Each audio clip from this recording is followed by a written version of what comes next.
this is really nice. It's warm. Hey everyone, I'm Tim, and I've just finished a 9-month odyssey around Latin America. Now I'm reopening my diaries, and this time I'm bringing you along with me. Week by week, country by country, all the colors, all the craziness, all the food, all the music, and all the splendor. 9 months when each morning was a new adventure. The road was my companion, and Latin America cast its spell on me.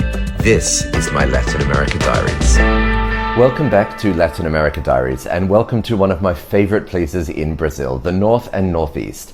In this episode, I'm going to take you along the sweep of Brazil's northern and northeastern Atlantic coast, through some of the country's most beautiful and breathtaking coastline. It's an incredible place, and I can't wait to share it with you all. To begin, I left the gorgeous northern city of Belém and headed to the more low-key but no less beautiful seaside city of São Luís. Like Belém, São Luís has a strong French colonial past, and it's filled with old mansions and cobblestone streets. And there's something else that makes São Luís memorable as well, and as it happens, it has an odd link to why I ended up spending longer in São Luís than I had originally planned. So stick with me, I'll tell you about that in just a minute. But in the meantime, I'd like to ask you to please like this video, subscribe, and hit the bell icon to make sure that you are updated whenever I upload new videos from this series. And if you like what you're seeing, please share my content across social media and tell your friends and family about it. It would really mean a lot to me. So, I flew from Belém to São Luís with Azul Airlines. The name Azul in Portuguese means blue, and the name was inspired by the azulejos, which are the iconic blue tiles found in many cities across northern Brazil.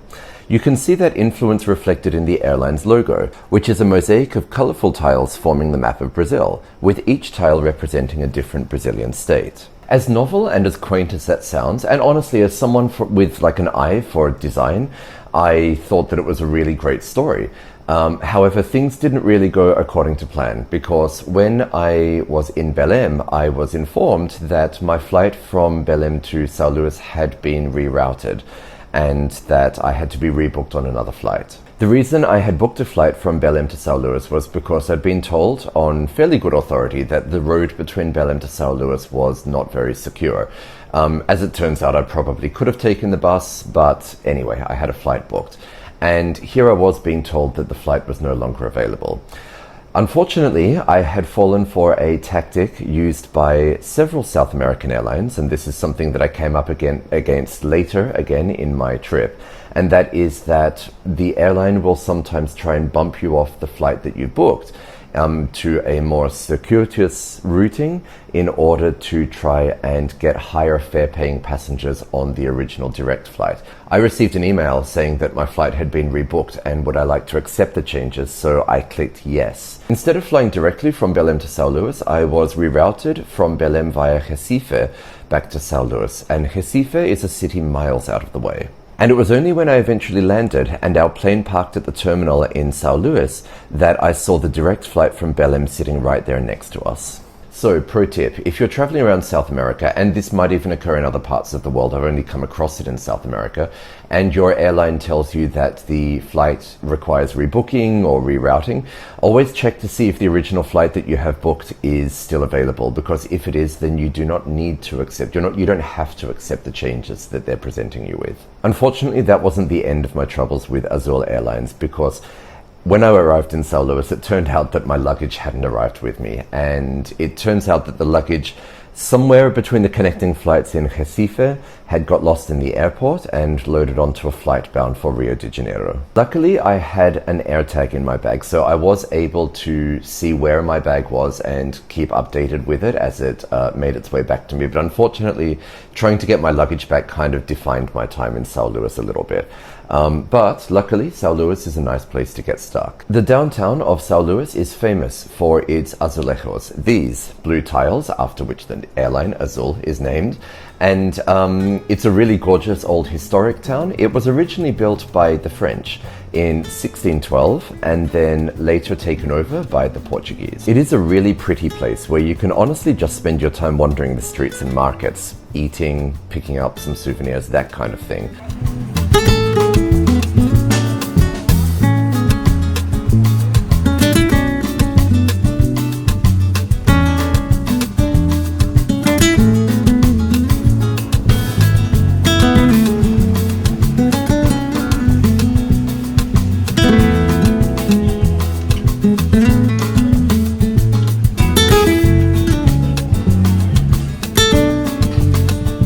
The old streets reminded me a lot of what I imagined Lisbon to look like. I've never been to Lisbon, but at least what tourist brochures lead me to believe Lisbon looks like. Maybe it's like the prettiness of, say, Nice or another town in the south of France, but mixed and blended with the faded colonial grandeur of Lisbon. I spent 2 days in São Luís, which is probably longer than I needed to spend, but I was waiting there for my luggage, and in the meantime Azul Airlines compensated me for some extra pajamas and toiletries that I had to buy. The route that the luggage took to get back to me was interesting. From Rio de Janeiro, the luggage was transferred to Azul's home base, which is the third airport in Sao Paulo, which is actually way out of the city center in Sao Paulo. From there, it was flown to Belém, and then from Belém, it was brought into São Luís on the flight that it was originally supposed to, and I was originally supposed to have been on. So the irony. But anyway, eventually they brought it to the Hostel Mar, where I was staying, and once I had my luggage back in my possession, I was ready to move on. The hostel itself was pretty basic, but it served a purpose for while I was there. And São Luís was a really lovely city, but a few people had told me that they found São Luís incredibly vibrant. I thought it was beautiful and quaint, walking around the streets, trying fresh coconut water from stalls, that kind of thing. I really loved all of that. However, I don't know that I would use the word vibrant to describe São Luís. While I was there, maybe it was the heat, and I was there in the middle of like a very hot period. I just found the streets very quiet, and especially out of the center. Maybe it was because they were so quiet. Maybe it was because I'd sort of been warned about a couple of social problems in São Luís. I found some of the streets like eerily quiet and almost a bit menacing. It didn't really affect my time there, but I didn't get that sort of vivid image of São Luís that a lot of people had told me about. With my luggage back in hand, I jumped on a bus and set out for Barreirinhas. It's about a 4 to 5 hour bus ride from São Luís, a bit inland from the north coast, and it's a jumping off point for one of Brazil's most remarkable natural wonders, the Lençóis Maranhenses. Barreirinhas itself is a fairly unremarkable town, but it is the jumping off point for exploring the dunes. I arrived that day and had planned to set out for the Lençóis Maranhenses that afternoon. However, a big thunderstorm started approaching, so I cancelled that plan. Instead, I wandered down to the river that winds past the town center and just got a feel for this part of rural Brazil. Up until that point, I hadn't really experienced rural Brazil. I had traveled down the Amazon for 5 days, however, that was on the boat. Any time that I'd spent on the land had been in Manaus, Belém, or São Luís, which are all, despite their remoteness, they're all fairly large cities. So Barreirinhas was my first experience of rural Brazil. I walked around the streets and found a little cafe that I could just spend some time and chill out at. The next morning I woke up and booked a tour to the Lençóis Maranhenses. Lençóis Maranhenses translates as the bed sheets of Maranhão, which is a reference to that state of northern Brazil. The lençóis, the bed sheets, refers to the expanse of sand dunes which stretch as far as the eye can see. On a clear day, the effect is almost uncanny. Unfortunately, I didn't have great weather while I was there, but it was memorable nonetheless. I got picked up in the mid-afternoon from the Z18 hostel where I was staying. The hostel itself was in the process of changing hands at the time, so I got a heavily discounted stay, which was a great deal. It was lovely, and they even served breakfast. From there, we headed to the edge of the river to board a punt for the crossing.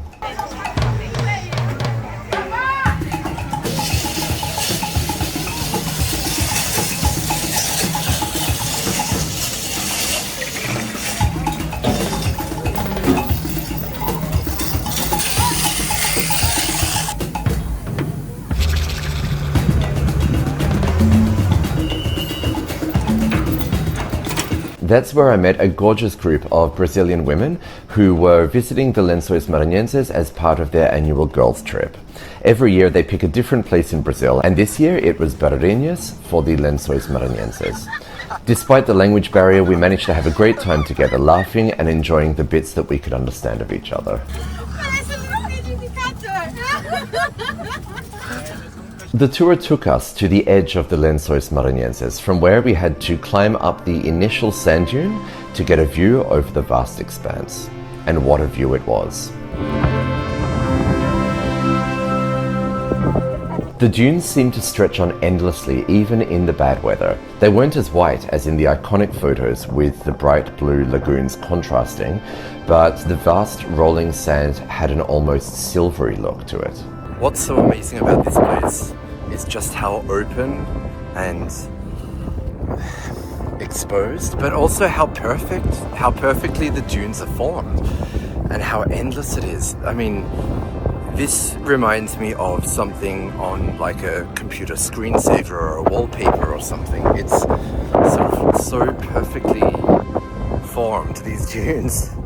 And the textures, like the way that the sand kind of creates like these visual textures to look at. It's remarkable.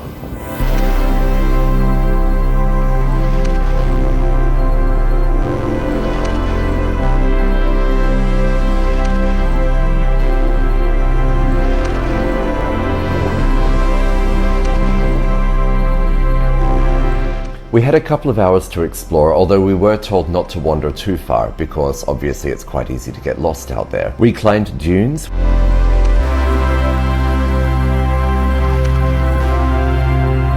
We watched the wind slowly shift and reshape the sand in real time.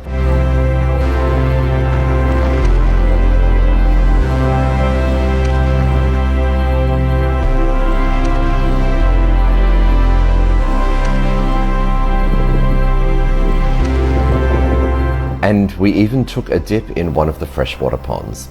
That dip revealed just how intense my tan lines had become at that point. We had hoped to watch the sunset over the sand dunes, which is one of the iconic experiences of the Lençóis Maranhenses. However, the weather just wasn't cooperating. There are lots of tour agencies that can take you out to the Lençóis Maranhenses from Barreirinhas or Atins, another town further down the river, which is almost in the Lençóis Maranhenses.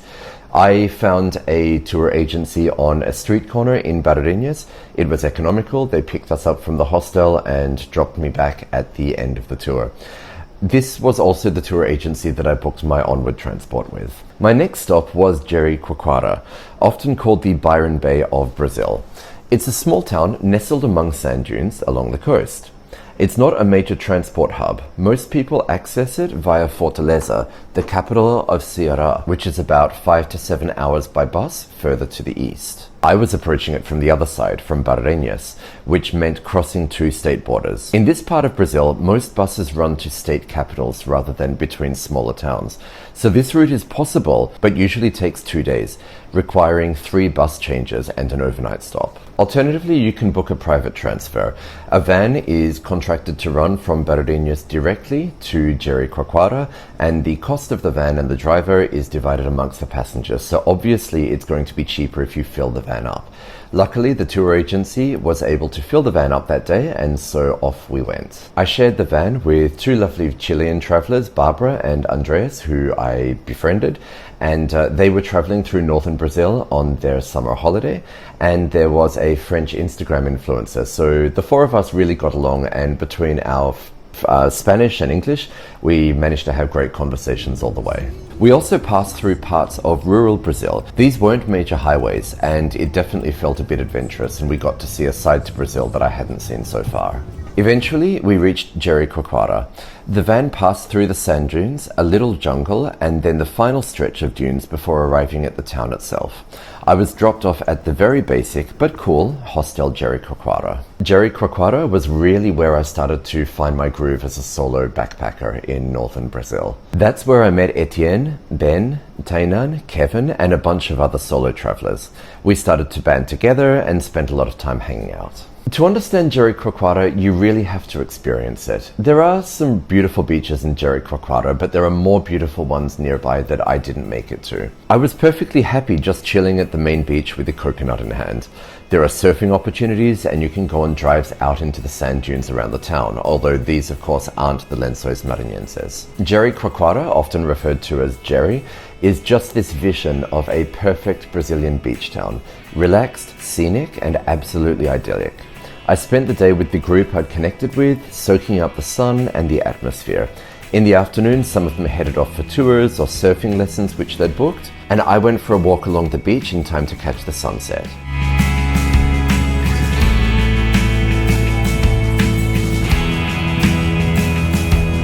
By chance, I bumped into Andreas and Barbara again. As night fell, the town lights came up, and I saw Ben and Kevin too. We walked out into the water and then looked back at the town, and I thought, we were in paradise. It really felt like paradise. The next morning, I continued my embrace of full-on beach bum life. I wandered through the town, past bars where people were playing music, spent hours lying on the sand reading and listening to music, got into the water a bit, although I cut my feet on a rock, and waited for the sunset again, just soaking it all in. This is a lifestyle I could get used to.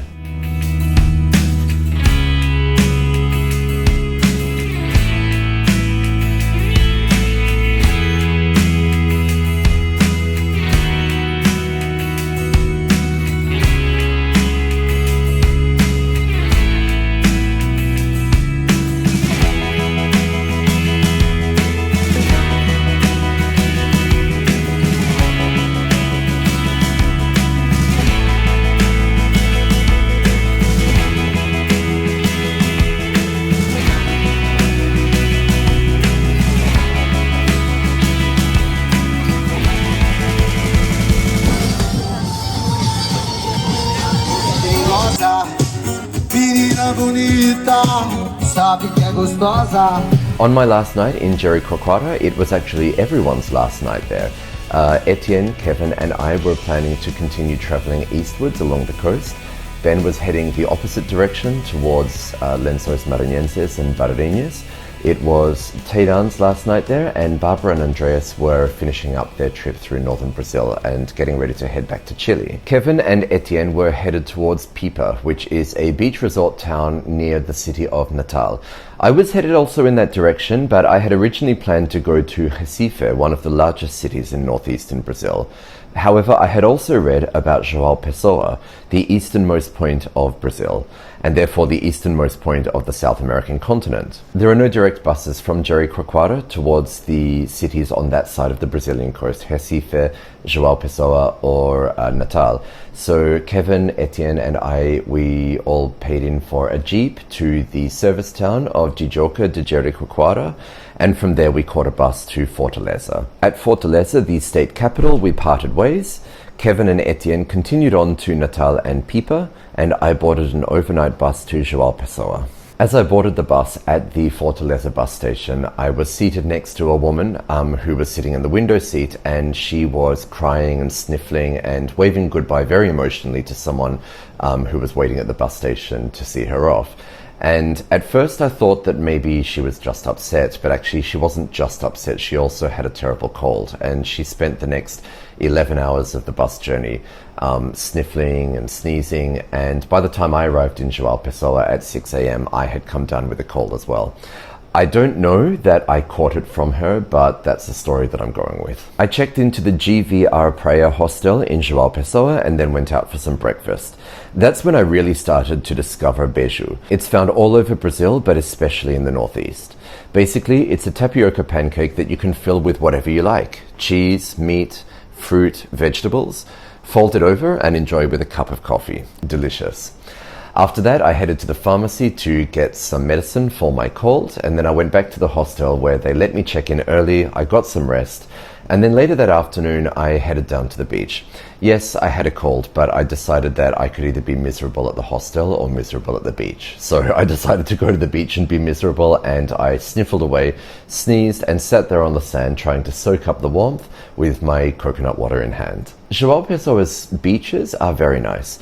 The city, it's okay, I guess. Not super interesting, but it's clean, it's tidy, it's secure. So, I mean, it's a great place, I guess, to be for a while. I headed back to the hostel and bedded down for the night and set the alarm for 4 o'clock the next morning when I would be heading to the beach for first light. I had booked an Uber to take me there, and sure enough, the Uber came and picked me up. However, I was a little bit nervous about being down at the beach that early. I mean, would I be safe there? It was still dark. It was kind of the middle of the night when I arrived, and I would be down on the beach on my own. So I was a little bit concerned about this, but as it turned out, it was absolutely magical. Good morning. I've woken up very early here in João Pessoa to be on the beach. at a place called Ponta dos Ceces, which is basically the easternmost point of the American continent. Not just South America, but in fact the entire American continent. And as such, I am here on the beach to watch the sunrise. Now, João Pessoa is a small city. It's probably about 800,000 people, so by Brazilian standards it's not a very, very big city. On the Atlantic coast of Brazil.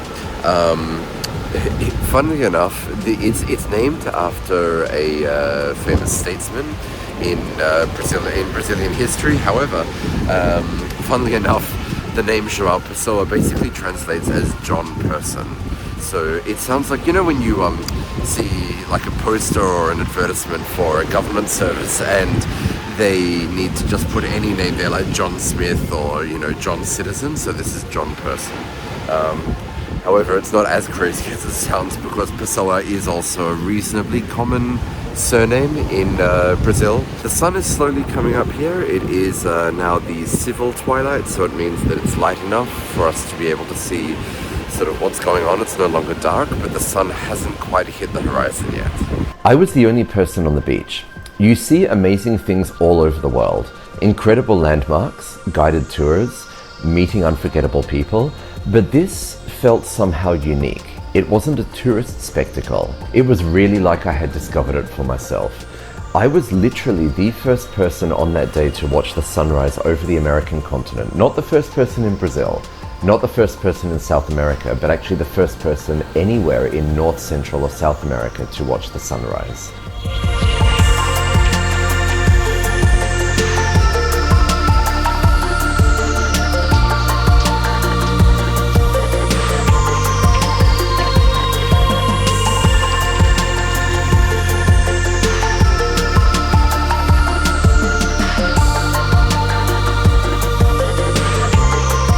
João Pessoa is so far east. It's actually further east than anywhere in the United States or Canada. It's actually so far east that it's actually closer to the coast of Senegal in Africa than it is to the southern states of Brazil.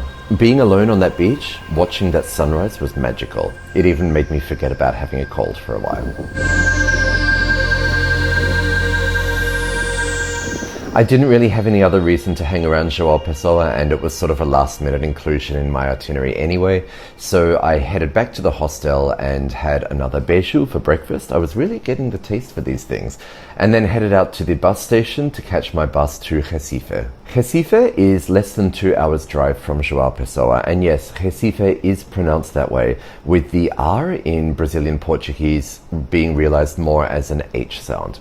So Recife is a big, rough and ready city on Brazil's north coast. It has a population of about 1.6 million and has a rather unfortunate reputation for being unpredictable in terms of street crime. Fortunately, just to the north of Recife is a town called Olinda, which is a gorgeous hillside and beachside town which had been recommended to me. I decided to base myself there, and I'm so glad that I did. Recife had a lot to offer, however, Olinda was really where I felt at my happiest wandering the streets. I checked into the Hostel Divino de Carmo, a new startup at the time with a real hippie vibe. It was awesome, although there was no air conditioning, and this part of Brazil is extremely hot and humid. I didn't mind it, however, I could see it being a problem for some people. From the hostel, I walked down to the ocean front in Olinda, which wasn't far away, and I watched the sunset over the land behind Recife. Thanks to the curvature of the bay, the view was incredible. One interesting note, no one swims in Olinda or Recife. Swimming is banned at these beaches because the waters just off Olinda and Recife are infested with sharks, and in fact this coastline is known as the shark attack capital of Brazil. If you do want to go swimming in this area, you head north to João Pessoa. That night, from the balcony of the hostel, I could see people in the schoolyard preparing their dance for the upcoming Olinda Carnival. The Carnival dates vary each year, calculated relative to Easter, but I was there in the lead up, and those festival sounds were what I drifted off to sleep to.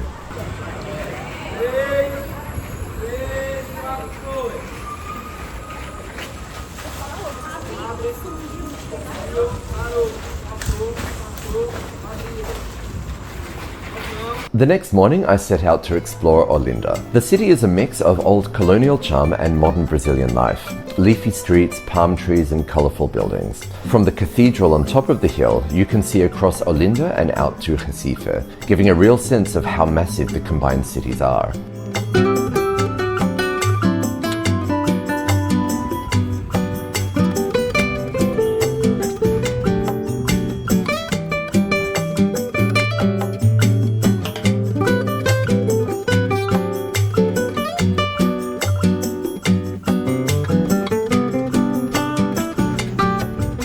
I wandered the streets, stopped for a bite to eat, and then made my way to the Olinda Carnival Museum.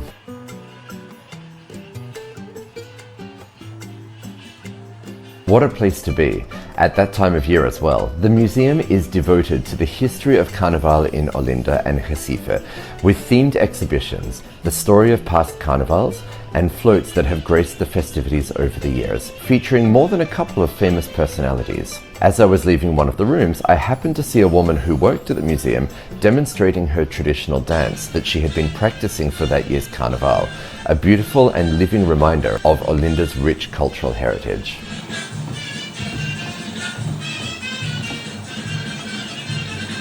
Later, I took a local bus to Recife to experience the city centre of this bustling metropolis.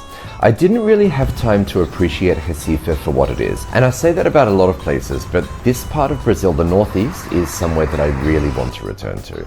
The centre of Recife was all decked out for Carnival, and there were some gorgeous old colonial buildings to admire too. Away from the main tourist areas, which was basically the city centre down by the waterfront, away from that, Recife did have a bit of a sketchy vibe about it. I didn't feel super unsafe, but I did feel like I needed to keep my wits about me. If it sounds like I rushed through northeastern Brazil, then you would be right. I mean, I basically did. I was trying to balance seeing everything that I had wanted to see. The azulejos of São Luís to the Lençóis Maranhenses, the beach bum life in Jericoacoara, watching the sunrise at João Pessoa, the colonial charm of Olinda and Recife as well. I had to keep moving, but I also wanted to see all of this. So it was really sort of managing that balance between seeing as much as possible, but also stopping in each place and really, I guess, getting a sense for each place. However, I did have a flight booked out of Recife, which meant that I did have a deadline. That flight would take me to Salvador de Bahia, which is one of my favorite and most vivid cities in Brazil, and I can't wait to bring that to you in a special edition of Latin America Diaries coming to you this Tuesday. Tune in then.